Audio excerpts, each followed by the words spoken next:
daughter named Jackie. She was very poor, for times had been hard, and Jackie was too young to work.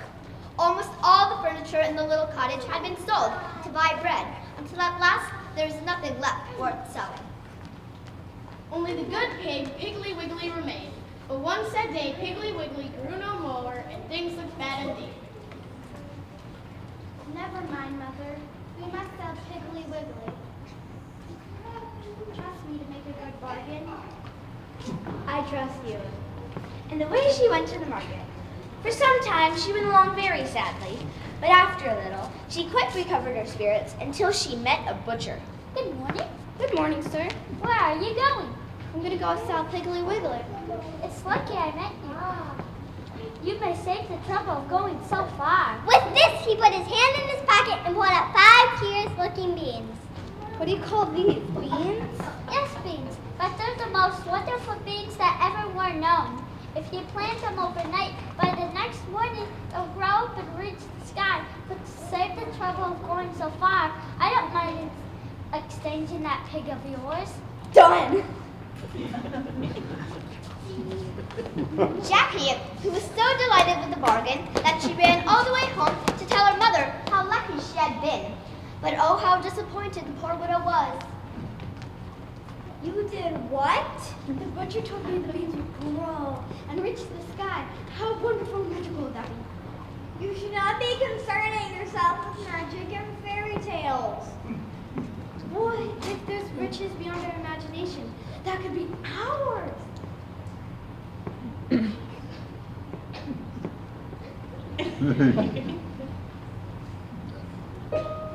What ifs do not help us now? We needed food. Can't you see we have nothing? Now what are we supposed to do with these? You gave away all we had, and I'm afraid that we shall indeed be ruined. Off to bed with you. She cried, and she was so angry that she threw the beans out of the window into the garden. So poor Jackie went to bed without any supper and cried herself to sleep.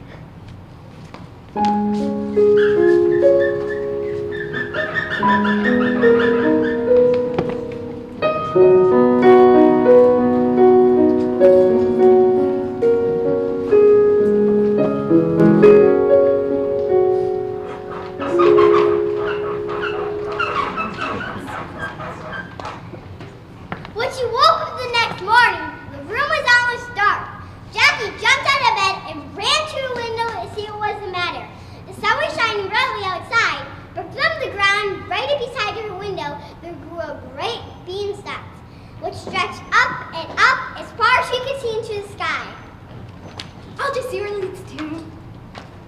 With that, she stepped out of the window onto the beanstalk and began to climb upwards. She climbed up and up till after a time her mother's cottage looked a mere speck below. But at last the stalk ended, and she found herself in a new and beautiful country. A little way off, there was a great castle with a broad road leading straight up to the front gate. But what surprised Jackie even more was to find a beautiful maiden suddenly standing beside her. Good morning, ma'am. Good morning, Jackie. How do you know my name?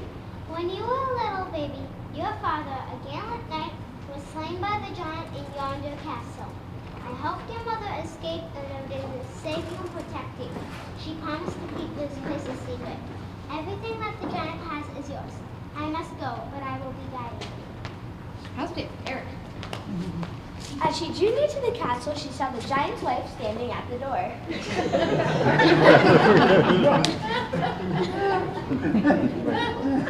Would you kindly give me some breakfast? I've had nothing to eat since yesterday.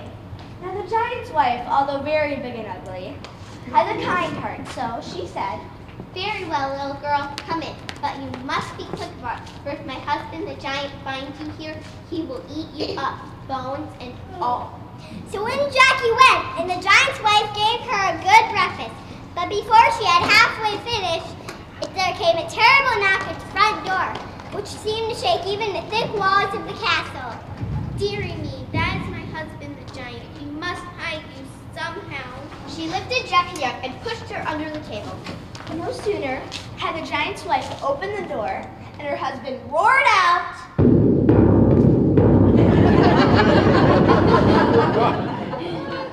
Fee-fi-fo-fum! I smell the blood of an Englishman. Be he alive, be he dead. I'll grind his blood to make my bread. Nonsense. You must be mistaken. It's the ox's hide you smell. So he sat down and ate up the greater part of the ox.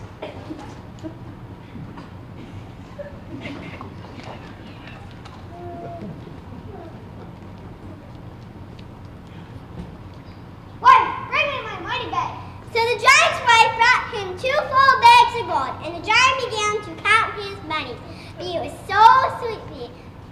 Soon his head began to nod, and then he began to snore like the rumbling of thunder.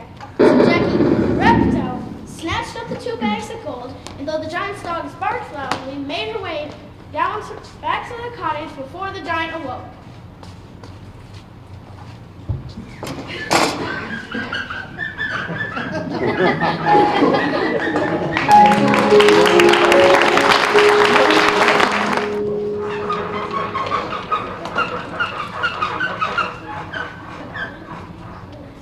Jackie and her mother were now quite rich, but it occurred to her one day that she would like to see how matters were going on at the giant's castle.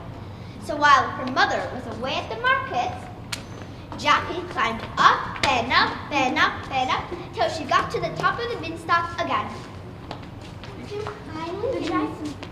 The giant's wife was standing at the door, just as before, but she did not know Jackie, who of course was more finely dressed than on her first visit. Would you kindly give me some breakfast? Run away, little girl, or my husband the giant will eat you up, bones and all. The last little girl who came here stole 2 full bags of gold. Off with you.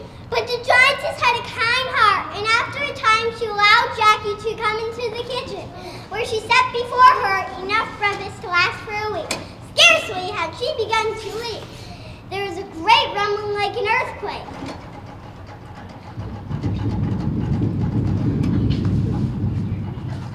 And the giantess had only time to hide Jackie under the table.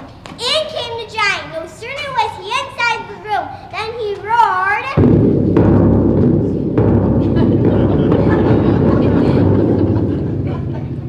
"Fee-fi-fo-fum!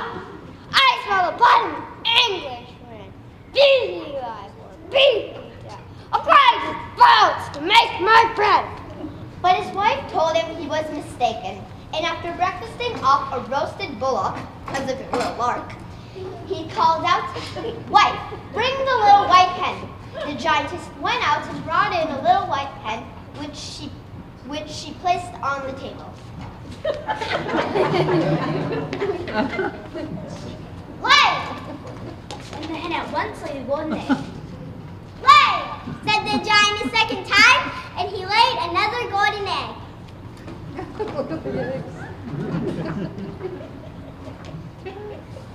"Lay!"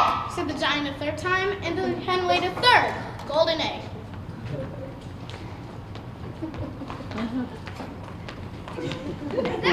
First day, as soon as he began to snore, Jackie crept out of under the table, went on tiptoe to the table, snatching up the little white hen, and made a dash for the door. But the hen began to cackle, and the giant began to wake up. But before he was quite awake, Jackie had already escaped from the castle, climbing as fast as she could down the beanstalk, safe home to his mother's cottage. The little brown hen laid so many golden eggs that Jackie and her mother had now more money than they could spend.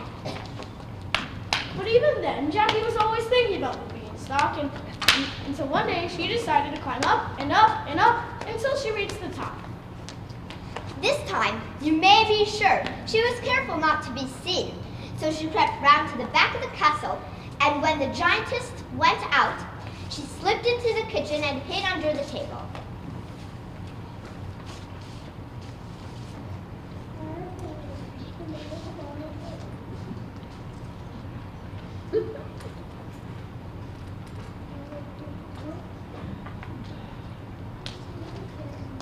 In came the giant, roaring louder than ever.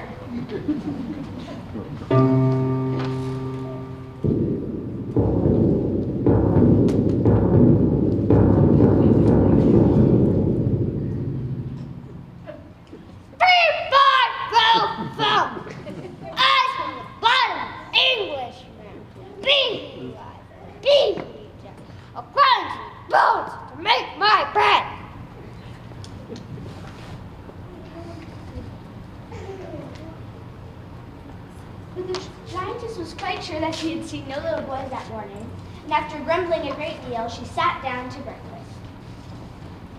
Even then, he was not quite satisfied, for every now and then he might say, 3, 5, 4, 4. I And once he got up and looked in the kettle, but of course Jackie was under the table the whole time.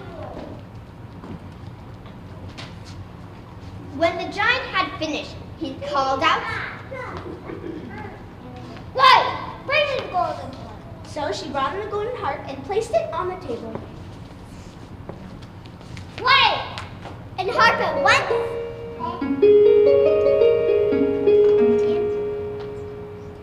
And harp at once began to play the most beautiful songs that ever were heard.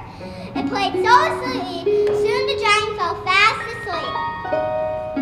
And Jackie crept out from under the table and going on tiptoe to the table, held seize of the golden harp. But the heart caught out, Master, master! and the giant woke up just in time to catch a sight of Jackie running out of the kitchen door. With a fearful roar, he seized his oak tree club and dashed after Jackie, who held the harp tight, but ran faster than she had ever ran before. The giant, brandishing his club and taking terribly long strides, gave at Jackie at every instant, and Jackie would have been caught if the giant hadn't slipped over a boulder. Before he had time to pick himself up, Jackie began to climb down the beanstalk, and she was about halfway down when the giant was at the edge and was about to climb down too, if Jackie hadn't called out, Mother, bring me my axe! Jackie had no sooner reached the ground and cut the beanstalk right into two. Down came the beanstalk. With a terrible roar above, the giant screamed a vengeful cry. Ah! But that was the end of him, for he was stuck forever in the castle above. What became of the giant in the castle, nobody knows. If you listen on stormy nights, you can sometimes hear what sounds like thunder coming from above, but it's really you know who. in the end, Jackie and her mother grew very rich, enjoying their newly reclaimed treasures.